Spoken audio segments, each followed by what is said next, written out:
So this is Broken Arrow Infantry tutorial, a game that is still under development, but which will soon be released. Because it's still in development, every type of asset is still not available in the game, and some of the values will most likely be changed on release. So this type of tutorial is mostly suited for the early access that we have right now, and may changed less or more drastically at the full release of the game. So the first thing we're going to do here is we're going to go into the arsenal and create our battle group. We will be looking over the US faction, where we have the United States Marine Corps and the Armor Brigade. In the section of the battle group, you have recon elements, infantry, vehicles, support, helicopters, and airplanes. Now, there's different types of key factors that can gain the success of winning a game against a opponent. One of the key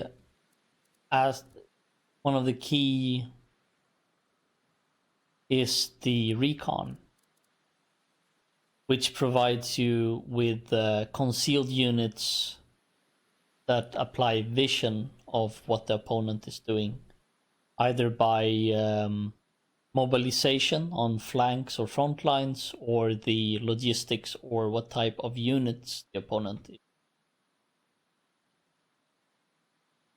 sending in on the battle table. First unit, which comes from the Armor Brigade, is the Cavalry Scouts, which is a 3-man squad. They have a 2.5 stealth factor, which is very high, but they have very low HP and medium armor. Their special ability is to hide and provide vision for 1,700 meters, and to engage medium to below vehicles with their 600mm heat javelin on 12,000 meter range. They're sort of, as you can sort of see them as assassins. They can engage targets, and they'll be able to engage 3 targets until they run out of ammo, so they're not really a very heavy fighting role. It's a very good vision role for high valuable targets, such as artillery, logistic vehicles, or whatever else type of high valuable target that will be added later on into the game when it releases. The snipers are quite similar to the Cavalry Scouts, except that they have 1 member less and are a little bit higher in stealth of 3 points. They also come with a special kit choice of between an M107 anti-material rifle or an M40. The anti-material rifle obviously is really good at light vehicles and at some lighter helicopters, but they would only be good at a defensive position in your own lines as a support unit with their weapons loadout.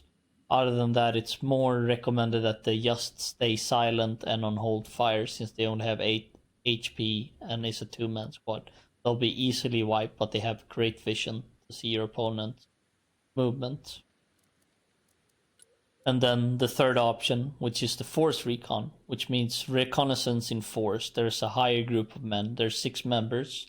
They have more HP. They have a bigger arsenal that they're packing as they move on onto the battle map or the battle table. They have 2 M27 IARs. They're bringing 2 M230 320 grenade launchers, 4 sniper rifles, automatic sniper rifles, the M38 DMR, and 4 AT4 rockets. So they have 4 rockets, but they also have 4 rocket launchers. It means that they can fire off their anti-tank weapon really fast, but then obviously you want to pull them out.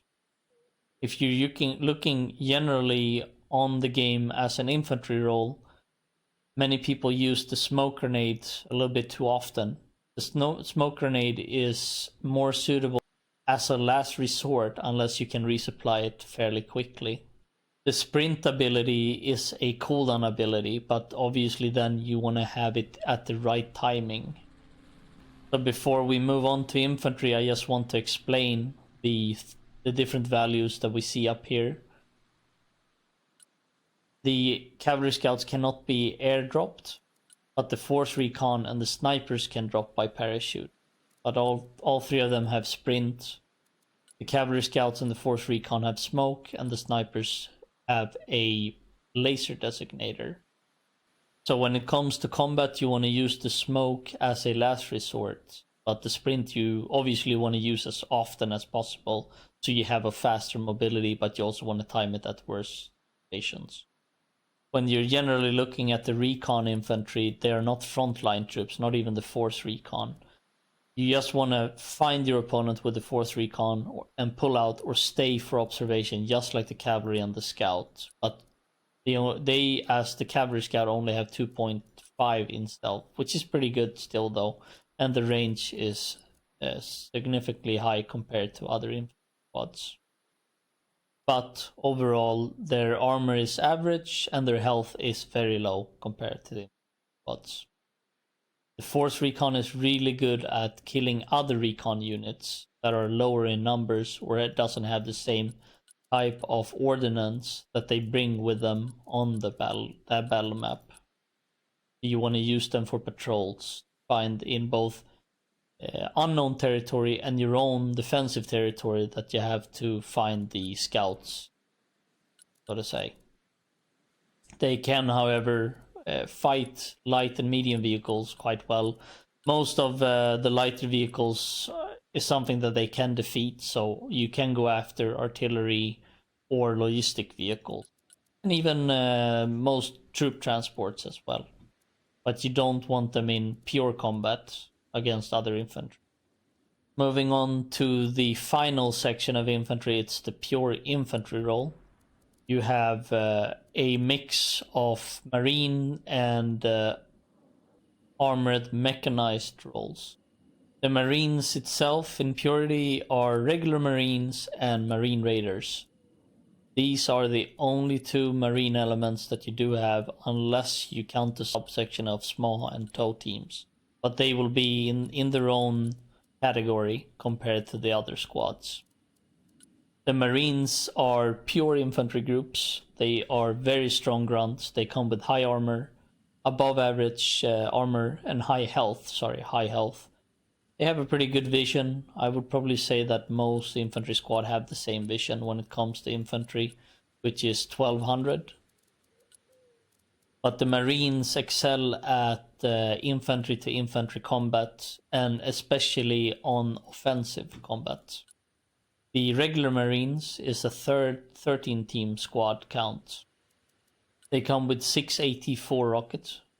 The higher amount of rockets, the better they are at fighting armor, as long as they got the right size of projectiles. Here they have the 450mm heat, which is pretty good at fighting even up to heavy armor, but they need a range of 400 meters that they need to close the gap on if they're going to be fighting an armored vehicle, which usually fights between 1200 to 1600 meters. So one of the biggest concerns here when you're playing as an infantry role is that you want to make sure you're fighting in the right terrain with the right advantages. I would probably say that if you are not the first one to shoot as an infantry player, you will most of the times lose the battle, and that's when you want to smoke and sprint out of there and find a new position. So generally everything is supposed to be either hard to kill or hit and run constantly. Hard to kill or hit and run. Obviously then the marine elements of the infantry subsection are great frontline troops, but they come at a higher expense, 80 and 19 points. The Marine Raiders, compared to the Marines, have an options of going either quite good at a anti-infantry and defensive role against armored vehicles, since they bring out the SMAW on their standoff kit. They obviously also get 2 extra machine guns so they can fight better against infantry, but their MK18s are still also 400 meter range weapons, so they sort of want to be quite close to their opponent. The MAS allows them to fight tanks with the combination of high health, so they last long. They're hard to kill, but they're not really anti-tank soldiers. They're only very hard to kill, but they're anti-infantry soldiers and really good excelling at that. 450 millimeters, still good at medium vehicles. They do kill most of the medium vehicles and below, but heavier tanks is not something that Marine Raiders are for. They are a 1.75 stealth. Most of these guys probably are 1.75, so they're all the same average stealth. Looking at the rifle sections for mechanized units, mechanized meaning that they are using vehicles to play on the battlefield. They obviously then have high armor but a lot less health. Some of them have average armor as well. It's only 10 armor then obviously on the engineers. And it's 10 armor, 5 armor on the dragon squads as well. The dragon squads are pretty much, it says they are marine elements though, so they're actually marines. I see lies. And they come with M2 Browning and a M47 Dragon. They have a 750 millimeter hit, so these guys are obviously the heavy hitters to fight tanks. They have a little bit higher range than the regular marine squads. M2 Browning machine gun, which is pretty good defensively, 800 meters. They come at the cost of 100 because they come with a little bit of a heavier anti-tank and anti-infantry role. The M2 Browning can pretty much hit helicopters as well, which is pretty good. It's a 12.7 millimeter weapon. Going back to mechanized, you have the mechanized engineers, which is suitable at fighting enemy infantry, but in a support role, they're not really good at having as a frontline unit. You generally want all of these mechanized units to be in higher numbers or being supported by a APC or IFV. Below the engineers, when it comes to mechanized riflemen, AAM and MMG, they all have the same health value, the same unit count, and the same armor. The only difference is that they either have AT force, which is just like the Marines, pretty good at fighting medium vehicles, and they are in high numbers as well. It's 4 members that have them, but there's only 1 shot per member. Or AA, where they have 3 Stinger missiles, but it's only 1 member that's shooting the missiles out of 6 personnel. The good thing about the mechanized rifleman squad is that they're not too low, they're a little bit higher, they're more health than the recon squads, so they do fight infantry sort of okay, but if they're fighting, for example, Marine Raiders, they're gonna get stomped. But fighting tanks, they're a little bit harder to kill. So when it comes to the balancing factor between killing, being hard to kill, and being useless, the mechanized rifleman squads are really good at being hard to kill and do dash out a little bit of a damage as they die. The final part of the infantry is the support roles of SMA, which is they can kill older version of the Soviet era tanks, T-80s, such. They're quite good at that in a close range scenario for 400 meters. They're especially good then in wooden terrain, but once they are fighting more modern tanks like the Babarits, which is a troop transport for the Russians, or maybe T-90s, the damage starts to fall off. They're not as good, and you'll have to have them in higher numbers, which is not advisable since they have less HP. And just like the recon elements, they're very low in numbers, but they have good shrapnel armor, so they're really good at support role, getting hit by indirect fire. Same with the tow teams, except that the tow team specializes in killing heavy tanks. The small, for example,